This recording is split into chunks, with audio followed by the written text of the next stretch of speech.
Lorsque Q est apparu le 28 octobre 2017, nous étions loin de nous douter qu'une nouvelle ère venait de commencer. Quelque chose de grand, quelque chose d'énorme a commencé à se dérouler sous nos yeux, mais la plupart des gens sont restés totalement dans l'ignorance. À travers les Q-drops, des indices, des pistes et des questions ont été semés comme des graines, attendant que l'humanité les saisisse, les étudie et les déchiffre. Petit à petit, nous, le peuple, nous sommes réveillés. En utilisant d'autres moyens que les médias traditionnels, les QAnon ont commencé à communiquer entre eux via Facebook, Twitter et d'autres réseaux sociaux. Les mêmes réseaux sociaux mis en place par la cabale pour surveiller la population 24h/24 et 7J7 étaient désormais utilisés pour se retrouver et diffuser des informations et des découvertes. Plus rien ne pouvait nous arrêter. En France, des gens sont descendus dans la rue en gilets jaunes, montrant au président Macron qu'il n'obéissait plus. Ce qui avait commencé avec de petits groupes s'est transformé en manifestations de masse. Depuis plus d'1 an maintenant, des dizaines de milliers de personnes se rassemblent chaque samedi. Non seulement en France, mais aussi en Espagne, en Allemagne, aux Pays-Bas, en Suède, en Bulgarie, en Turquie, en Pologne, en Hongrie, à Taïwan, en Australie, en Irak, en Israël. Les médias traditionnels ont essayé de faire croire aux gens qu'il ne s'agissait que d'un phénomène en déclin, mais le peuple a vu clair dans leurs mensonges. George Soros est alors intervenu à sa manière bien particulière. Il a payé ses hommes pour se mêler aux gilets jaunes et déclencher des émeutes, la méthode toujours efficace pour discréditer un groupe de manifestants aux intentions pacifiques. Cela les faisait passer pour des vandales et des agresseurs. Les sbires de Soros ont attaqué la police, mais cette stratégie n'a pas non plus fonctionné. Ces sbires n'étaient pas très malins. Ils ont oublié de mettre des gilets jaunes et, dans la chaleur de l'affrontement, ils ont crié « Péri, Péris, Antifa ». Puis ils ont oublié qui ils étaient censés attaquer, alors ils se sont aussi retournés contre les gilets jaunes. Macron a pris peur. Il a ordonné à la police française de réprimer les manifestations par tous les moyens nécessaires. Mais les policiers ont retiré leurs casques en signe de solidarité avec les gilets jaunes. Que pouvait encore faire la cabale? Utiliser une violence extrême.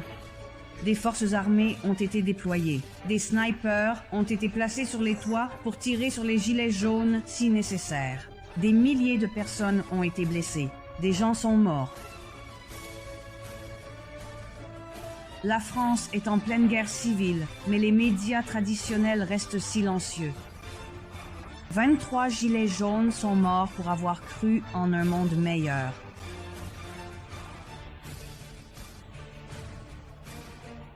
En Amérique du Sud aussi, d'immenses manifestations ont lieu où les gens exigent la démission de leur gouvernement corrompu. Le monde connaît la plus grande révolution de tous les temps. Le pire cauchemar de la cabale est devenu réalité. Le peuple s'est réveillé.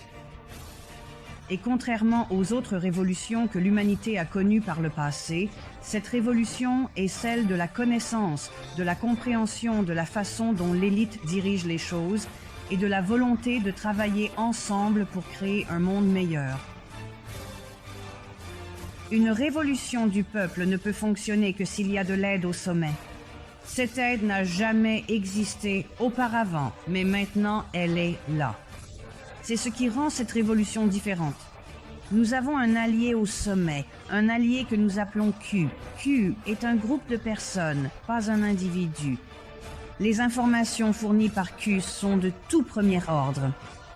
Je crois que Q est composé de Donald J. Trump et de certains de ses généraux les plus fidèles. Sans l'aide de la haute hiérarchie militaire, le plan qui se déroule actuellement n'aurait jamais eu la moindre chance. Mais il y a plus chez Q qu'il n'y paraît. Je suis convaincu qu'il existe des éléments secrets qui seront bientôt révélés. Le président Trump et toute l'équipe Q élaborent un plan qui est en préparation depuis 20 ans, un plan si vaste qu'il a fallu tout ce temps pour calculer chaque étape, chaque mouvement à la perfection. Chaque issue possible de chacune des étapes a été minutieusement cartographiée, menant à la prochaine action optimale. Nous parlons ici de calcul de probabilité au plus haut niveau. Comment le savons-nous? Parce que Q a fait des prédictions sur des événements que nous, le peuple, n'aurions jamais pu prévoir. Le président Trump a donné des indices dans ses discours qui faisaient référence à des événements sur le point de se produire, mais la plupart des gens ne les ont même pas remarqués. Les médias traditionnels s'en sont moqués, mais les QAnon les ont reconnus et ont compris à quel point Q était vraiment brillant. Laissez-moi vous donner quelques exemples. Au milieu d'une conférence de presse en novembre 2017, Trump s'est arrêté plusieurs fois pour boire une gorgée d'eau dans une petite bouteille en plastique. Cela paraissait étrange, complètement exagéré. Il a répété cela un mois plus tard, en plein milieu d'un discours sur la sécurité nationale. Il tenait le verre à deux mains, comme un enfant. Les médias traditionnels sont devenus hystériques, affirmant que le président était soit attardé, soit atteint d'une maladie dégénérative. Les Anons, cependant, ont immédiatement compris qu'il voulait signaler quelque chose. La bouteille d'eau contenait de l'eau Fidji. L'eau Fidji est embouteillée sur l'île de Wakanda. En 1973, Wakanda a été acheté par un homme d'affaires canadien, David Gilmour. En 1996, il a fondé Fiji Waters. En 2016, Claire Bronfman, héritière de la fortune de plusieurs milliards de dollars de Siagram, a acheté 80% de Wakanda à Gilmour et a financé l'installation de NXIVM sur l'île. Exactement, la secte sexuelle dirigée par Keith Raniere, qui a marqué de ses initiales les femmes qu'il gardait sur l'île comme esclaves sexuelles, attirées par le visage angélique d'Alison Mack, l'actrice de Smallville. La machine s'est mise en marche, des arrestations ont eu lieu et en avril 2019, Raniere a été reconnu coupable de tous les chefs d'accusation, y compris racket et trafic sexuel. Certaines de ses victimes étaient mineures. Claire Bronfman et sa sœur Sarah ont plaidé coupables à toutes les charges, tout comme Alison Mack. D'autres éléments accablants vont bientôt faire surface. NXIVM a fait un don important à la fondation Clinton. Claire Bronfman était PDG d'une entreprise appelée Bronfman Rothschild, tout comme Evelyn Rothschild et sa femme, Lynn. Vous vous souvenez d'eux dans les épisodes précédents? N'est-ce pas fascinant de voir comment les mêmes acteurs clés réapparaissent sans cesse? Il y a un autre aspect troublant dans cette affaire, qui implique le Dalai Lama. En mai 2009, les sœurs Bronfman ont organisé un événement avec le Dalai Lama à Albany. Le Dalai Lama a fait l'objet de nombreuses critiques. Comment pouvait-il associer son bon nom à une secte sexuelle? Mais il a décidé d'y aller quand même. 10 jours après l'événement, le Dalai Lama Trust a été fondé. Selon ses déclarations fiscales, le Trust a reçu 2,2 millions de dollars de dons lors de sa première année. Le Dalai Lama a-t-il été acheté pour s'associer à NXIVM? Selon un membre interne de NXIVM, c'était effectivement le cas. Le bureau du Dalai Lama et les sœurs Bronfman ont nié cette allégation. Maintenant que cela a été révélé au grand jour, il serait souhaitable que le Dalai Lama explique au moins pourquoi il s'est associé à la secte sexuelle ou qu'il présente des excuses. Mais au lieu de cela, il rejette la faute sur Trump en matière de comportement éthique. Alors, pourquoi l'affaire des Fidji était-elle si importante? NXIVM ne sera bientôt qu'un petit poisson comparé à ce qui arrive. Pensez à des crimes contre des enfants, au trafic sexuel et au sacrifice satanique d'enfants. Pensez à de grands noms comme les Clinton, les Obama et les Podesta. Ce que Trump a fait, c'est qu'il a commencé par une affaire suffisamment importante pour être présentée au public, mais assez petite pour ne pas le choquer complètement. il a choisi NXIVM pour habituer le public aux infractions majeures qui vont bientôt être révélées. C'est ce que nous appelons « donner la pilule rouge au peuple », un terme inventé dans le film Matrix. Voulez-vous la pilule bleue ou la pilule rouge? Si vous choisissez la pilule rouge, on vous montrera la vérité et il n'y aura pas de retour en arrière possible. Voici un autre exemple de la stratégie brillante de Trump. En juin 2017, Melania est montée à bord de l'avion présidentiel pour se rendre dans un centre de détention pour jeunes où se trouvaient des enfants migrants mexicains séparés de leurs parents. Elle portait un manteau avec le texte « Je m'en fiche complètement, et toi ?» C'était un choix étrange, car le manteau n'était pas du tout à la mode et le message était pour le moins provocateur. Une fois de plus, les médias traditionnels se sont déchaînés, mais les QAnon savaient que les Trump avaient donné un nouvel indice. Il s'est avéré que le manteau était un produit de la marque Zara. Une enquête a révélé que Zara avait recours au travail d'esclaves. En conséquence, Amancio Ortega, fondateur et PDG de Zara, a démissionné 6 mois après l'action de Melania. Un autre indice donné par Melania était le fait que ses enfants n'étaient pas séparés de leurs parents, mais sauvés des trafiquants d'enfants. Plus de 8500 PDG ont démissionné au cours des 2 dernières années, beaucoup pour des raisons obscures, exactement comme Q l'avait prédit. Trump était-il vraiment en train d'assécher le marais comme il l'avait promis? Un des indices de Q qui a été répété plusieurs fois était « Nous avons le serveur ». Cela faisait clairement référence au serveur d'Hillary Clinton, celui qu'elle avait tant essayé de détruire avant qu'il ne soit utilisé contre elle devant un tribunal. Mais comment l'équipe Q a-t-elle mis la main dessus? L'indice a été donné à Helsinki, en Finlande, lorsque Trump a rencontré Vladimir Poutine le 16 juillet 2018. Trump a demandé ouvertement au public « Où est le serveur? Où sont les serveurs? Ils ont disparu. Où sont-ils? Qu'est-il arrivé aux emails d'Hillary? 33 000 emails. Ils ont disparu. Simplement disparu. Je trouve que c'est une honte. » Vous vous souvenez de la scène avec le ballon de football? Poutine a tendu le ballon à Trump et a dit « La balle est maintenant dans votre camp. » Trump a pris le ballon et a dit « Il ira à mon fils, Baron. » Il a ensuite lancé le ballon à Melania. Qu'est-ce qui rendait ce ballon si spécial? Pourquoi ces grands sourires et cette lueur dans leurs yeux? Que se passait-il ici? Et pourquoi Melania a-t-elle publié un tweet avec cette photo plus tard dans l'année?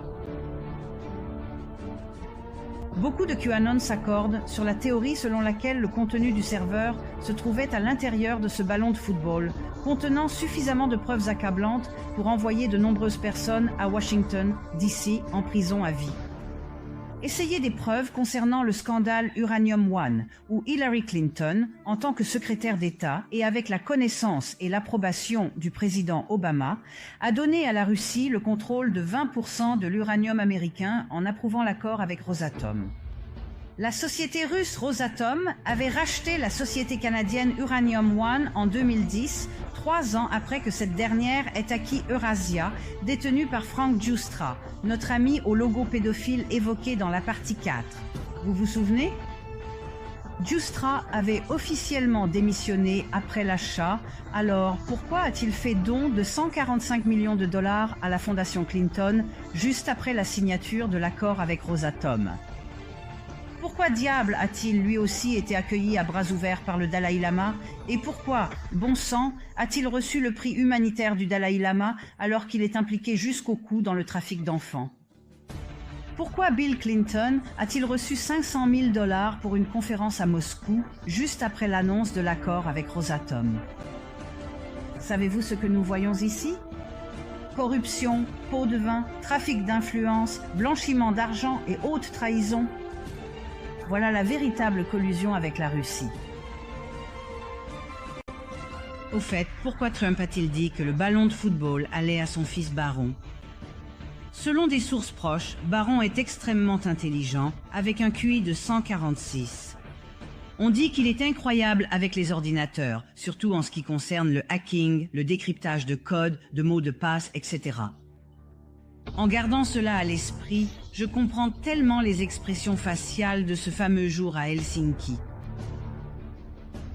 Bientôt, très bientôt, il y aura des arrestations massives. Tout a été préparé. 20 ans de préparatifs. La CIA, le FBI, le DOJ, la NSA, toutes les agences à 3 lettres ont été débarrassées des acteurs de l'État profond. Comment pouvez-vous procéder à des arrestations lorsque les agences sont corrompues? Vous ne le pouvez pas. C'est pourquoi Comey, McCabe, Brennan et d'autres acteurs clés ont dû partir. C'est pourquoi certains d'entre eux ont soudainement démissionné, tandis que d'autres ont été renvoyés. La scène est prête. Le monde va être profondément choqué. Comment les gens vont-ils réagir lorsqu'il deviendra évident qu'Obama, Pelosi, Schumer, Feinstein, Strzok, Page, les Clinton, qu'ils ont tous tout essayé, absolument tout ce qu'ils pouvaient imaginer pour destituer le président des États-Unis. Nous verrons bientôt que cela est allé bien plus loin que de simples actes d'espionnage. Cela est allé jusqu'à des tentatives de meurtre organisés. La cabale, l'État profond, a tenté à plusieurs reprises d'assassiner le président des États-Unis.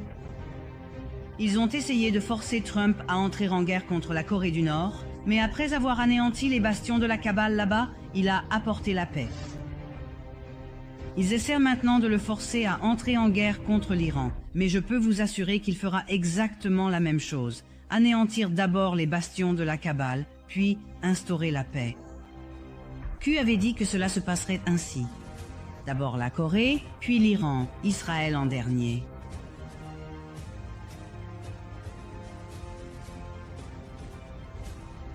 Ensuite, il y a la haute trahison d'Obama. Tout ce que les médias traditionnels vous ont dit à son sujet s'avérera bientôt faux, falsifié intentionnellement.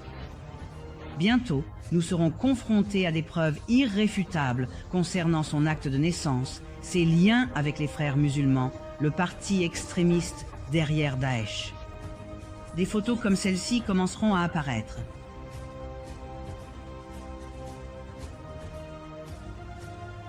Obama et les Clinton ont intégré les frères musulmans au sein du gouvernement américain au plus haut niveau. Vous vous souvenez de Huma Abedin, la main droite d'Hillary? Ses parents étaient directement liés aux frères musulmans, tout comme son frère. D'après vous, qu'est-ce que cela implique pour elle? Vous vous souvenez de John McCain?